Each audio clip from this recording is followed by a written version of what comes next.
მოგესალმებით მაესტრო სახალხოს უყურებთ 12 საათზე და ამავე დროს უსმენთ ტალღაზე FM 94 და 7 სტუდიაში ხატია ხვათაძე იწყებს მუშაობას. იგრიგას დაყადაღების შესახებ რუსთავის მედიის მართვის კომპანიის მოთხოვნას დღეს თბილისის საქალაქო სასამართლოს ზეპირი მოსმენის გარეშე განიხილავს. სხდომას მხარეები არესტრებიან, თუმცა გადაწყვეტილება მათ დღესვე ეცნობებათ. სასამართლოს შეზღუდული პასუხისმგებლობის საწარმო იგრიგაზე ყადაღის დადების მოთხოვნით რუსთავის მედიის მართვის კომპანიამ მიმართა. მის განცხადებაში ნათქვამია, რომ რუსთავის მედიის მართვის კომპანიისათვის მიყენებული ზიანის ანაზღაურების მოთხოვნის უზრუნველ საყოფად სასამართლოში სარჩელის აღძვრამდე მაესტროს დირექტორის ილია კიკაბიძის საკუთრებაში არსებულ ქონებას, კერძოდ კი მის წილს იგრიგაში ყადაღა უნდა დაედოს. თავად კიკაბიძე განმარტავს, რომ ეროსი კიცმარიშვილს არ აქვს უფლება იგრიგასა და მის პირად ქონებაზე რაიმე პრეტენზია ჰქონდეს. შეზღუდული პასუხისმგებლობის საზოგადოება იგრიგა, რომლის მფლობელიც მაესტროს გენერალური დირექტორი იყო, მართვის უფლებით შეზღუდული პასუხისმგებლობის საზოგადოება აქცევს გადაეცა, რომლის 80%-იანი წილის მფლობელი კი ბიძინა ივანიშვილის მეუღლე ეკატერინე ხვედელიძეა. შეგახსენებთ, რომ იგრიგამ 2011 წლის 23 დეკემბერს სატელიტური მაუწყებლობის ლიცენზია მიიღო. ათენის მახლობლად გუშინ დაკავებული ეგრეთ წოდებული კანონიერი ქუნდი ინტერპოლით ძებნილი ლაშა შუშანაშვილია. საგარეო საქმეთა სამინისტროს განცხადებით ქართული მხარე მის ექსტრადაციას მოითხოვს. ბერძენმა სამართალდამცველებმა ქართველი კრიმინალი ერთ-ერთ სასტუმროში დაცვის წევრებთან ერთად დაიყვანეს. მათ პოლიციისათვის წინააღმდეგობა არ გაუწევიათ. პოლიციამ შუშანაშვილის ნომრიდან იარაღი, ყალბი რუსული პასპორტი, კომპიუტერის დისკი და მობილური ტელეფონები ამოიღო. გამოძიების ინფორმაციით ის ბერძნულ სასტუმროებში სხვადასხვა სახელით ჩერდებოდა. შუშანაშვილის საბერძნეთის ტერიტორიაზე ლაშა რუსტავსკის და არტენიანის სახელითაც ცხოვრობდა. დაკავებულები ათენის სასამართლოს პირველ ინსტანციის წინაშე დღეს წარდგებიან. ლაშა შუშანაშვილი აქამდეც არაერთხელ იყო დაკავებული, თუმცა პოლიციას გაქცევა მოახერხა, მათ შორის საბერძნეთში დაგეგმილი სპეცოპერაციის დროს 2 წლის წინ. ამ სპეცოპერაციაში ესპანეთი, შვეიცარია, ავსტრია, იტალია და საფრანგეთი მონაწილეობდნენ. მაშინ მისი ძმა კახაბერ შუშანაშვილი ესპანეთში აიყვანეს. მას ფულის გათეთრებაში, იარაღის კონტრაბანდაში და ნარკოტიკების ვაჭრობაში ადანაშაულებდნენ. კახაბერ შუშანაშვილს ქართულ რუსულ მაფიის ერთ-ერთ ხელმძღვანელადაც მოიხსენიებდნენ, რომელიც ესპანეთში კრიმინალური საქმიანობით მოპოვებულ საკმაოდ დიდ ქონებას ფლობდა.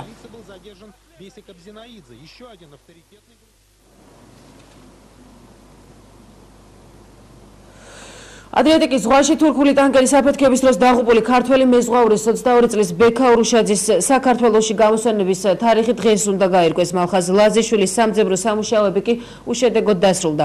მის ხედარს 6 დღის განმავლობაში ეძებდნენ. დაღუპულთა ოჯახებს კომპენსაციას ტანკერის მფლობელი თურქული კომპანია გადაუხდის.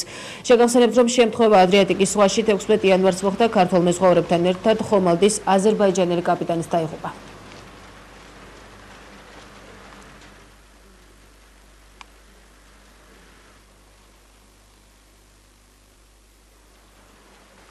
მოსკოვი აფრიკის ქვეყნების მოსყიდვის მცდელობის შესახებ საქართველოს პრეზიდენტის ბრალდებებს უარყოფს. მიხეილ სააკაშვილის განცხადებებს რადიო ეხო მოსკოვის ეთერში აფრიკის ქვეყნებში რუსეთის ფედერაციის პრეზიდენტის სპეციალური წარმომადგენელი მიხეილ მარგელოვი გამოეხმაურა. მისი თქმით, აფხაზეთისა და ეგრეთ წოდებული სამხრეთ ოსეთის მომავალი თავად ამ ქვეყნებში პოლიტიკურ პროცესებზე იქნება დამოკიდებული. მარგელოვის განცხადებით, მოსკოვი პოლიტიკური მიზნების მისაღწევად ასეთი მეთოდებით არ იბრძვის. საქართველოს პრეზიდენტმა გასულ კვირას განაცხადა, რომ მოსკოვი აფრიკულ ქვეყნებს და მათი მთავრობების კონკრეტულ ჩინოვნიკებს ქრთამის მისახით რამდენიმე 100 მილიონის გადახდა სპირდება, თუ ისინი საქართველოს ოკუპირებულ ტერიტორიებს დამოუკიდებელ სახელმწიფოებად აღიარებენ.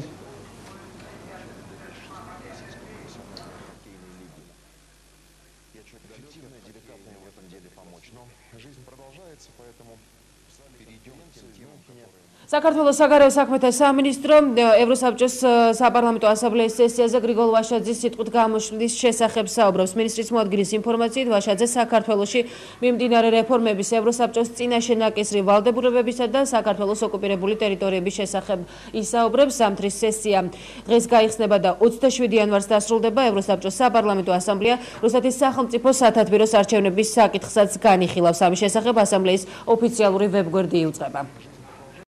უდავრიკობის გზის მონაკვეთზე ამ დროისათვის გამწმენდის სამუშაოები მიმდინარეობს. მცხეთა-მთიანეთის გუბერნატორის მოადგილის ინფორმაციით, ზვავ საშიშროების პრობლემა ამ დროისათვის აღარ არსებობს. გადაადგილებებზე შეზღუდვა კი დღის მეორე ნახევრიდან მოიხსნება.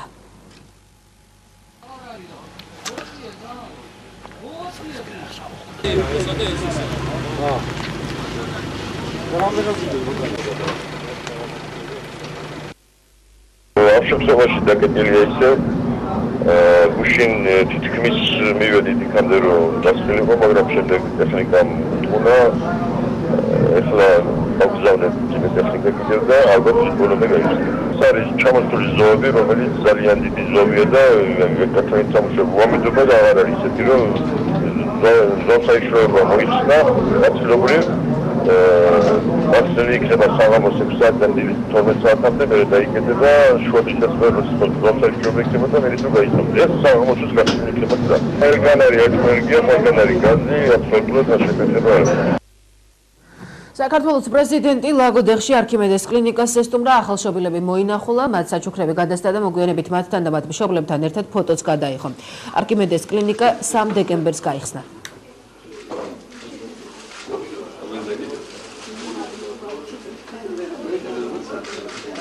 Авось такое. Заблагодариться. Сколько? Залезть все. Кушать, кушать.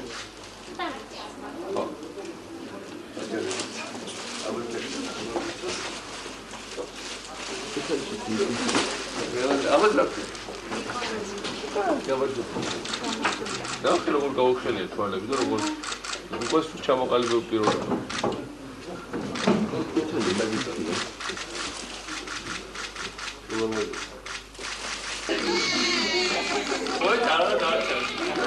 Ბოლო წლებში ჩვენ გვაქვს პოზიტიური შობადობის ბალანსი დაწყებული ვარდების რევოლუციის შემდეგ და ეს არის ჯიუტის სტატისტიკა.